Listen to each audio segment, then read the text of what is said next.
बिहार में आने वाले कुछ हफ्तों में ही विधानसभा चुनाव होने वाले हैं। अभी तारीखें घोषित नहीं हुई हैं, लेकिन चुनाव की तैयारी जोरों पर है। अब चुनाव आयोग ने एक और ऐलान किया है।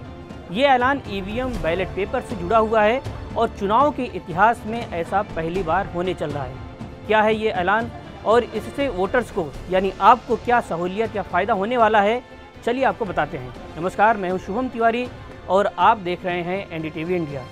चुनाव आयोग ने मतदान की तारीखों से पहले कुछ नई गाइडलाइन जारी की है। इस गाइडलाइंस में मुख्य तौर पर 5 बड़े बदलावों का ऐलान किया गया है। एक एक कर इसे समझ लेते हैं। नंबर 1, रंगीन फ़ोटो। चुनाव आयोग ने ऐलान किया है कि ईवीएम बैलेट पेपर में अब उम्मीदवारों की रंगीन फ़ोटो रहेगी।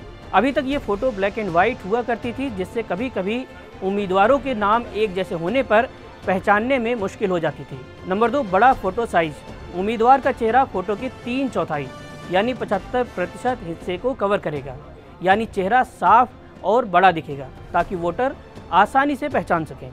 नंबर 3, सीरियल नंबर बड़ा और बोल्ड। उम्मीदवारों और नोटा के नंबर अब बड़े फॉन्ट साइज 30 में और बोल्ड अक्षरों में छपेंगे। इससे नंबर जल्दी दिखाई देंगे। नंबर 4, नामों की एक रूपता।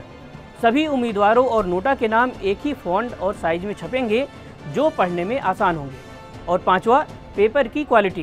बैलेट पेपर 70 GSM यानी अच्छी क्वालिटी के पेपर पर छपेगा। विधानसभा चुनाव के लिए ये पिंक कलर का होगा और ख़ास RGB वैल्यू के साथ होगा। ये वो बदलाव हैं जिनका ऐलान चुनाव आयोग ने किया है। चुनाव आयोग का कहना है कि ये प्रयोग पहली बार बिहार विधानसभा में होने चल रहा है। इसके बाद बाकी राज्यों के विधानसभा में भी इसे लागू किया जाएगा। चुनाव आयोग के मुताबिक ये कदम चुनाव की पारदर्शिता को बढ़ाने के लिए और मतदाताओं को सुविधा देने के लिए किया गया है। चुनाव आयोग का तर्क है कि चुनाव में जब एक ही नाम के कई उम्मीदवार हो जाते हैं तो अक्सर वोटर्स में कन्फ्यूजन होने लगता है। इसलिए फ़ोटो को रंगीन और बड़ा लगाने का फैसला किया गया है।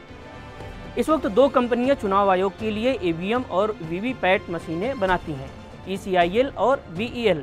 ECIL यानी electronics corporation of India limited और BEL यानी भारत इलेक्ट्रॉनिक्स लिमिटेड। चुनाव आयोग ने दोनों कंपनियों की मशीनों के बैलेट पेपर कैसे होंगे, इसके लिए भी अपने नोटिफिकेशन में सैंपल दिखाया है। इन्हें आप स्क्रीन पर देख सकते हैं। बिहार चुनाव के नतीजों की घोषणा अगले महीने यानी अक्टूबर में होने की संभावना है। बिहार के बाद 2026 में पश्चिम बंगाल, असम, केरल, पुडुचेरी और तमिलनाडु में विधानसभा चुनाव होने की संभावना है। तो चुनाव आयोग के इस ऐलान और वोटिंग प्रक्रिया में किए जा रहे सुधारों को लेकर आपकी क्या राय है, हमें कमेंट बॉक्स में ज़रूर बताएं और देश और दुनिया की खबरों के लिए देखते रहें एनडीटीवी इंडिया।